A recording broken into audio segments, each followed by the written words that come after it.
The difference here, the call buyer had the option to buy a stock. Here we have the option to sell. That is the main difference. We get to sell a stock at a fixed price at a specific date.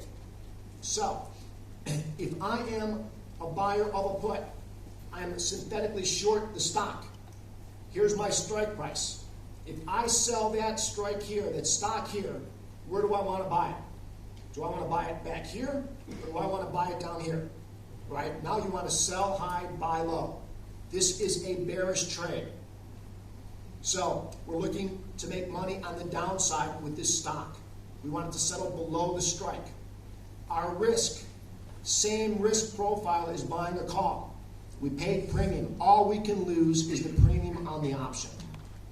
Our reward is substantial, but it's limited. And it's limited just because a stock can't go below zero. It can't go negative. So it's capped at zero. Principles of vol are going to be the same. We're long premium. We want vol to go up. All right? We want that runner to run real fast. Time erosion, again, is not your friend being long premium. So here's our example. We have a stock trading at 36. We're bearish. We want to participate in the downside, but not the upside. Right? We are going to buy a put. Stock at 36. We're going to buy a put here at 35. All right? Which one is going to be more expensive? If I buy a strike at 36 or 35? Right? 36, the stock just has to move down a little bit. 35, it's got to move down even more. 30, even more. The further away you get from that strike, the finish line gets further away from the start line, it gets cheaper. So we're going to buy a 35 strike option. We're going to pay $2.25.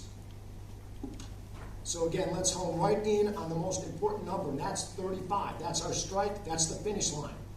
If it settles at 35, the same principle applies. Call option, put option, whether you're long or short, it expires worthless. If I own that option, I am not going to sell the stock at 35 and buy it back at 35. Right? So it will expire worthless, and anything above there is going to expire worthless. All right? When you think through it, it makes just a lot of common sense. I'm not going to buy it at 35, or I'm not going to sell it at 35 and buy it back at 40. Right? You're just going to let it go. I will not exercise that option. So again, where it gets interesting is when the racer finishes across the finish line. 35 is the strike. Once it settles below there, it is intrinsic value. It has moneyness. So, in order to cover our $2.25 premium, we have to settle below that strike by $2.25 to cover our cost. Everything after that is money in our pocket. Delta 1, moneyness, intrinsic value. Okay? So, this stock can go all the way to zero, and we can pocket everything after our premium cost. So, we've now discussed buying a call and a put. Risk-reward profile is the exact same. Vol is going to affect your option position the same. Time decay, the same. The difference is a call, you're a buyer of a stock. A put, you're a seller. Okay, so keep that in mind, and then we're going to build off of this. We're now going to talk, let's go to this profile. Here's another hockey style P&L. As the stock moves up in value above 35, right, it will expire worthless. It's only going to cost you what you paid for that premium. Below 35, right, it takes on that delta 1, the value of the stock. You are short this stock. You can continue to go all the way up in value up until the stock goes to zero. These are mirror opposites of each other from the call P&L to the put. The risk profiles are the same. This is just the same chart with the stock overlaid.